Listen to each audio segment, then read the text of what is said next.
അതിന് വേണ്ട ഇൻഗ്രീഡിയൻസ് പറയാം. പഴം ഇങ്ങനെ റൗണ്ടായിട്ട് കട്ടാക്കിയാൽ മതി. പിന്നെ ഇത് ഒരു 3 പഴമുണ്ട്. ഇത് 1/2 കിലോ വെല്ലം. പിന്നെ അവില് ഇത് ഒരു കൈൻ്റെ പിടീൻ്റെ പോലെ 2 പിടിയുണ്ട്. പിന്നെ വെള്ളം വേണം കുറച്ചും. പിന്നെ നെയ്യ്, പിന്നെ തേങ്ങ ചിരടിയത്, പിന്നെ ഏലക്ക പൊടിച്ചത്, ഇത്രയൊക്കെ വേണം. ഞമ്മ എങ്ങനെ ഉണ്ടാക്കുന്നതെന്നിട്ട് നോക്കാം. ഇതാണ് കായവിൽ. അതിന് വേണ്ട ഇൻഗ്രീഡിയൻസ് പറയാം. പഴം ഇങ്ങനെ റൗണ്ടായിട്ട് കട്ടാക്കിയാൽ മതി. പിന്നെ ഇത് ഒരു 3 പഴമുണ്ട്. ഇത് 1/2 കിലോ വെല്ലം. പിന്നെ അവില് ഇത് ഒരു കൈൻ്റെ പിടീൻ്റെ പോലെ 2 പിടിയുണ്ട്.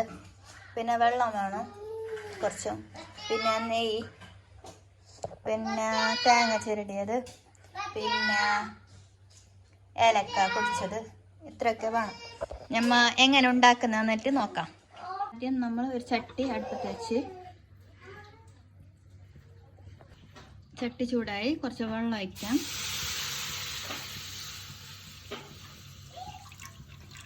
ഞാൻ ഇത്രക്കുള്ള ഗ്ലാസ്സിലാണ് എടുത്തത് വെള്ളം. ഈ വെള്ളം ഒന്ന് തിളക്കിട്ട് വെള്ളം ചൂടാവാനായി. അപ്പോൾ അതിലേക്ക് കുറച്ചായിട്ട് വെല്ലം ഇടാം.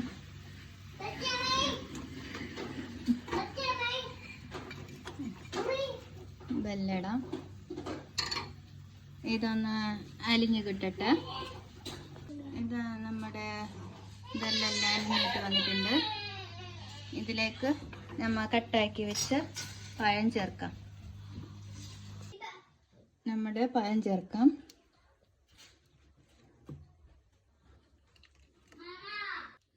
എല്ലാം ഒന്ന് ഇട്ടിട്ട് ഇതിനൊന്ന് യോജിപ്പിക്കാം.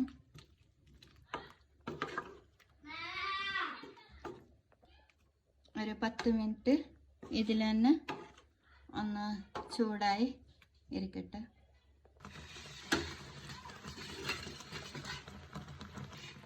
ഇനി ഈ ഏലക്ക പൊടിച്ചതൊന്ന് ഇട്ട് കൊടുക്കാം. ഈ പഴമൊക്കെ ഒടിഞ്ഞു പോകാതെ നോക്കണം കേട്ടോ.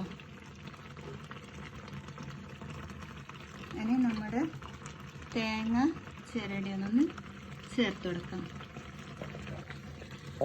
ചേർത്ത് കൊടുത്തിട്ട് ഒന്ന് മിക്സ്